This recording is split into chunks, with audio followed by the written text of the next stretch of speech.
তুলে ধরছি সেটা হচ্ছে ইলম, আলেমের মর্যাদার ব্যাপারে।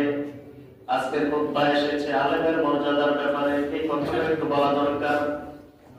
আলেমের মর্যাদা কেমন, সহজ একটা কথায় বুঝে নিবেন। আলেমের মর্যাদা হইল তেমন, নবী বলেন আমি নবীর মর্যাদা যেমন,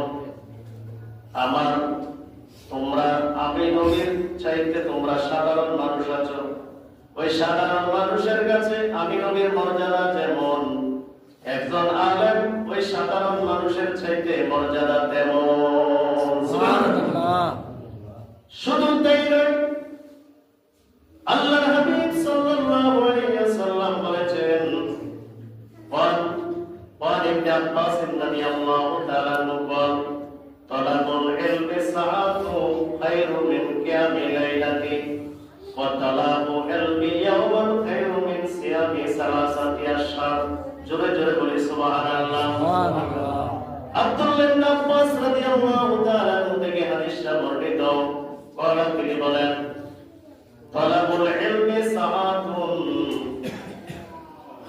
1 ঘন্টা ইলম অর্জন করা, 1 ঘন্টা কোরআন হাদিস পড়া, মাসলা মাসাইল বোঝা, 1 ঘন্টা কিতাব নিয়ে বসে থাকা, খায়রু মিন কিয়ামি লাইলাতিন, একটা রাত ইবাদতের চাইতে উত্তম। তাহলে একজন আলেম 1 ঘন্টা নিয়ে যখন কোরআন হাদিস রিসার্চ করবে, গবেষণা করবে, একটা ব্যক্তি সারা রাত নফল ইবাদত করার চাইতে তার ওই আলেমের মর্যাদা বেশি। জোরে বলুন সুবহানাল্লাহ। ওই যে 1 ঘন্টা সময় সে ব্যয় করেছে। এই হাদিস শরীফের মধ্যে আল্লাহর হাবিব সাল্লাল্লাহু আলাইহি ওয়াসাল্লাম আরো বলেছেন, তালাবুল ইলমি ইয়াওমান খায়রু মিন সিয়ামি সালাসাতি আশহার।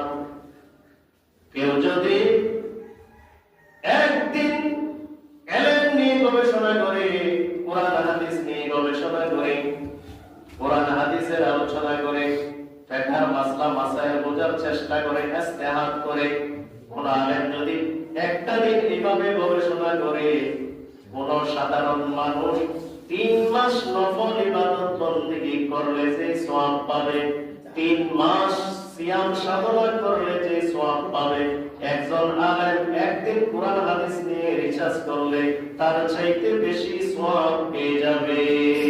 সুবহানাল্লাহ। তাহলে বোঝা যাচ্ছে আলেমের মর্যাদা কিরকম। অপর হাদিস শরীফের মধ্যে এসেছে,